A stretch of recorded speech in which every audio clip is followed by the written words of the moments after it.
subscribe, and share, comment, and hit the bell for notifications. I am back with Stardust Part 3. Stardust Part 3. Stardust Part 3. Stardust Part 3. Part 3. Part 3. Part 3. Part 3. Part 3. Part 3. Part 3. Okay. Okay. Let's just get started. Let's not waste any more time, right? Okay. I'll just show you real quick. I have to read this, but I'll show you this picture first. Okay. Okay, and I did not play your fair, my poor shop boy, but you are no longer a shop boy, are you? Since I thought that your quest was just foolishness in every way. She paused, and her hands gripped the wooden arms chair, grasping them so tightly her knuckles first reddened, then went white. Ask me why I would not kiss you that night, Tristan Thorne. It was your right not to kiss me, said Tristan. I did not come here to make you sad, Vicky. I did not find you, your star, to make you miserable. Her head tipped to one side. So you did find the star we saw that night? Oh yes, said Tristan. The star is back in the meadow, though right now, but I did what you asked me to do. Then do something else for me now. Ask me why I would not kiss you that night. I had kissed you before, when we were younger, after all. Very well, Vicky. Why would you not kiss me that night? Because she said, and there was a relief in her voice as she said it. Enormous relief, as if it were escaping from her. The day before we saw the shooting star, Robert had asked me to marry him. That evening, when I saw you, I had gone to the shop hoping to see him and to talk to him and to tell him that I accepted and he should ask my father for my hand. Robert, asked Tristan, his head all in a whirl. Robert Monday, you worked in his shop. Mr. Monday, echoed Tristan. You and Mr. Monday. Exactly. She was looking at him now, and then you had to make me seriously ran off to bring me back a star, and not a day would go by when I did not feel as if I had done something foolish and bad. For I promised you my hand if you returned with the star.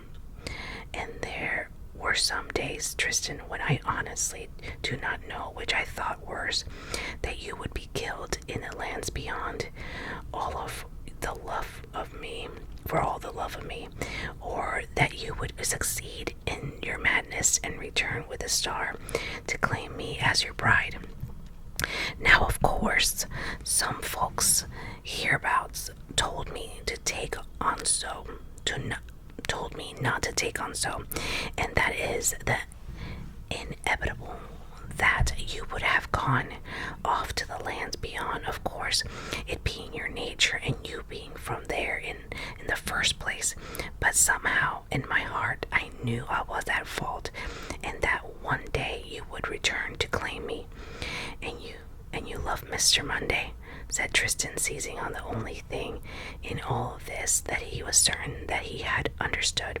She nodded and raised her head, so her pretty chin pointed toward Tristan. But I gave you my word, Tristan, and I will keep my word, and I have told Robert this. I am responsible for all that you have gone through, even for your poor burnt hand, and if you want me, then I'm yours. To be honest, he said, I think that I am responsible for all that I have done, not you, and it is hard to regret a moment of it, although I miss soft beds from time to time, and I shall never be able to look at another dormouse in quite the same way ever again. But you did not promise me your hand if I came back with the star, Vicky. I didn't? No. You promised me anything I desired. Victoria Forrester sat bolt upright then and looked down at the floor. A red spot burned in each pale cheek, as if she had been slapped. "Do I understand you to be—" she began, but Tristan interrupted her. "No," he said. I don't think you do, actually. You said you would give me whatever I desire." "Yes." Then he paused. "Then I desire that you should marry Mr. Monday. I desire that you should be married as soon as possible. Why, within this very week, if such a thing can be arranged. And I desire that you should be as happy together as ever a man and a woman have ever been." She exhaled in one low, shuddering breath of release. Then she looked at him. "Do you mean it?" she asked. "Marry him with my blessing, and we'll be quits and done," said Tristan, "and the Star will probably think so too." There was a knock at the door. "Is all well in there?" called a man's voice. "Everything is very well," said Victoria. "Please come in, Robert. You remember Tristan Thorne, do you not?" "Good morning, Mr. Monday," said Tristan, and he shook Mr. Monday's hand, which was sweaty and damp. "I understand that you are to be married soon. Permits me to tender my congratulations." Mr. Monday grinned as if he had the toothache. Then he held out a hand for Victoria and arose from the chair. "If you wish to see the Star, Miss Forrester," said Tristan, but Victoria shook her head. "I'm delighted that you came home safely, Mr. Thorne. I trust that I shall see you at our wedding." "I'm sure that nothing could give me greater pleasure," said Tristan, although he was sure of no such thing. On a normal day, it would have been unheard of for the seventh magpie to have been so crowded before breakfast, but this was market day, and the wall folk and the strangers were crowded into the bar, eating heaped plates and lamb chops and bacon and mushrooms and fried eggs and black pudding. Dustin Thorne was waiting for Tristan in the bar. He stood up when he saw him, walked over and clasped him on the shoulder without speaking. "So you made it back without hurt," he said, and there was a pride in his voice. Tristan wondered if he had grown while he was away. He remembered his father as a bigger man. "Hello, Father," he said. "I hurt my hand a bit. Your mother has breakfast waiting for you." "Back at the farm," said Dunstan. "Breakfast would be wonderful," admitted Tristan, "and seeing Mother again, of course. Also, we need to talk," for his mind was still on something that Victoria Forrester had said. "You look taller," said his father, "and you are badly in need of a trip to the barber's." He drained his tankard, and together they left the seventh magpie and walked out into the morning. The two Thorns climbed over the still into one of Dunstan's fields as they walked through the meadow in which he had played as a boy. Tristan raised the matter that had been vexing him, which was the question of his birth. His father answered him, and honestly he was able to during a long walk back to the farmhouse, telling his tale as if he were recounting a story that had happened to someone else, a love story. And then they were at Tristan's old home, where his sister waited for him, and there was a steaming breakfast on the stove, and on a table prepared for him lovingly by a woman he had always believed to be his mother. Madame Samuel adjusted the last of the crystal flowers on the stall and eyed the market with disfavor.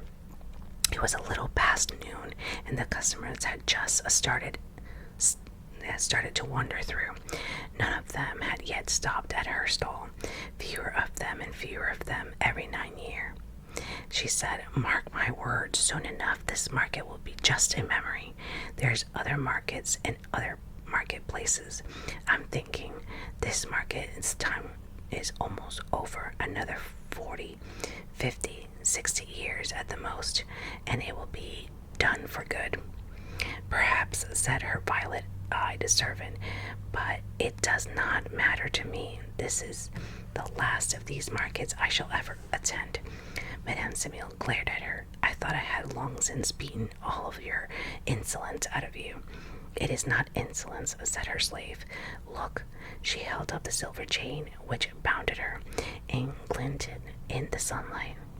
But still, it was thinner, more translucent than ever it had been before. In places it seemed as if it were made not of silver but of smoke. What have you done? Spittle flecked the old woman's lips. I have done nothing that I did not do 18 years ago. I was bound to you, to be your slave until the day that the moon lost her daughter. If it occurred in a week when 2 Mondays came together, and my time with you is almost done. That's Tristan at his home with his mother, and then this is Samuel.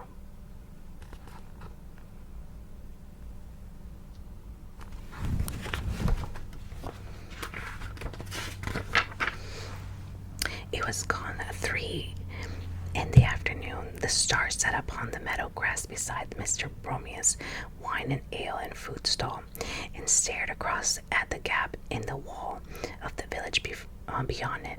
Upon occasion, the patrons of the stall would offer her wine or ale or greasy sausages, and always she would decline. Are you waiting for someone, my dear? Asked a pleasant-featured young woman as the afternoon dragged on. I don't know, said the star. Perhaps a young man, if you don't mistake my guess, a lovely thing like you. The star nodded. In a way, she said. I'm Victoria, said the young woman, Victoria Forrester. I am called Yvain, said the star. She looked Victoria Forrester up and down and up again. So she said, You're Victoria Forrester. Your fame precedes you. The wedding, you mean, said Victoria, and her eyes shone with pride and delight. A wedding, is it? Asked Yvain. One hand crept to her waist and felt the topaz upon the silver chain. Then she stared at the gap of the wall, and it bit her lip. Oh, you poor thing. What a beast he must be to keep you waiting so, said Victoria Forrester. Why do you not go through and look for him? Because, said the star, and then she stopped. She said, perhaps I shall. The sky above them was stripped with gray and white bands of cloud, through which patches of blue could be seen. I wish my mother were out, said the star. I would say goodbye to her first. And awkwardly she got to her feet, but Victoria was not willing to let her new friend go that easily. Excuse my stomach, I'm hungry, but again, if you guys have been with me, you know that when I'm reading, my stomach likes to act up, so sorry about that. Okay, because of the star, and then she stopped. I perhaps shall. The sky above the gray and white bands of cloud, to which the patches of blue could be seen. I wish my mother were out, so I could say goodbye.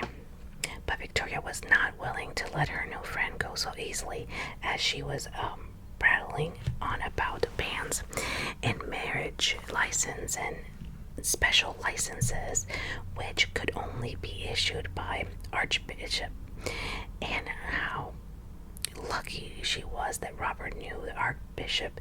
The wedding, it seemed, was set for 6 days' time at midday. Then Victoria called over the respectable gentleman green at the temples, who was smoking a black cheroot, and who grinned as if he had the toothache. And this is Robert, she said. Robert, this is Yvain. She's waiting for a young man. Yvain, this is Robert Monday, and on Friday next at midday I shall be Victoria Monday. Perhaps you could make something of that, my dear, in your speech at the wedding breakfast, that on Friday there will be 2 Mondays together. And Mr. Monday puffed on his cheroot and told his bride-to-be that he would certainly consider it, then asked Yvain, picking her words with care, "You are not marrying Tristan Thorn?" "Certainly not," said Victoria. "Oh," said the star, "good." And she sat down again.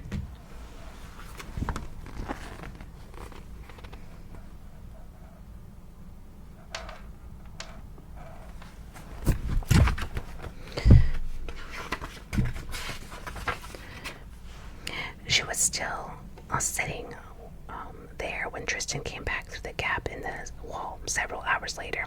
He looked distracted but brightened up when he saw her. "Hello, you," he said, helping her to her feet. "Have a good time waiting for me?" "Not particularly," she said. "I'm sorry," said Tristan. I suppose I should have taken you with me into the village." "No," said the star. You shouldn't have. I live as long as I am in a fairy. Were I to travel to your world, I would be nothing but a cold ironstone, pitted and pocketed and fallen from the heavens. But I would have taken you through with me. I tried to last night." "Yes," she said, "which only goes to prove that you are indeed a ninny, a lackwit, and a clodpole." "Thunderhead," suggested Tristan. "You always used to like calling me Thunderhead." "And an oaf." "Well," she said, "you're all those things and more besides. Why did you keep me waiting like that? I thought something terrible had happened to you." "I'm sorry," he told her. "I won't leave you again."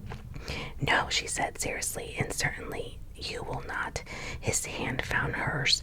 Then they walked hand in hand through the market, and wind began to come up, then flapping and gusting at the canvas of the tents and the flags, and a cold rain spat down on them. They took refuge under a awning of a book stall, along with a number of other people and creatures. The stallholder hauled a box full of books further under the canvas to ensure that it did not get wet. Mackerel sky, not long wet, nor not long dry," said a man in a black silk top hat to Tristan and Yvain. He was purchasing a small book bound in red leather from the bookseller. Tristan smiled and nodded, and as it became apparent that the rain was easing up, he and Yvain walked on. "Which is all the things I shall ever get from them, I'll wager," said the tall man in the top hat to the bookseller, who had not the slightest idea what he was speaking about and did not care. "I have said goodbyes to my family," said Tristan to the star as they walked, "to my father and mother, my father's wife, perhaps I should say, and to my sister Louisa. I don't think I shall be going back again. Now we just need to solve the problem of how to put you back up again in the sky. Perhaps I shall come with you." "You should not like it up in the sky," the star assured him. "So I take it you will not be marrying Victoria Forrester?" Tristan nodded. "No," he said. "I met her," said the star. "Did you know that she was with child?" "What?" asked Tristan, shocked and surprised. "I doubt that she knows. She's one, perhaps 2 moons along." "Good Lord, how did you find that out?" It was the star's turn to shrug. "You know," she said, "I was happy to discover that you are not marrying Victoria Forrester." "So was I," he confessed. The rain began once more, but they made no move to get under cover. He squeezed her hand in his. "You know," she said, "a star and a mortal man." "Only half mortal, actually," said Tristan helpfully. "Everything I ever thought about myself, who I was, what I am, was a lie, or sort of. You have no idea how astonishingly liberating that feels. Whatever you are," she said, "I just wanted to point out that we can properly never have children. That's all. Tristan looked at the star then, and he began to smile, and he said nothing at all. His hands were on her upper arms. He was standing in front of her and looking down at her. Just so you know, that's all, said the star, and she leaned forward. They kissed for the first time, then in the cold spring rain, and neither one of them knew that it was raining. Tristan's heart pounded in his chest as if it was not big enough to contain all the joy that it held. And he opened his eyes as he kissed the star. Her blue sky eyes stared back into his, and her eyes, he could see no parting from her. Okay, so I'm done with this part 3.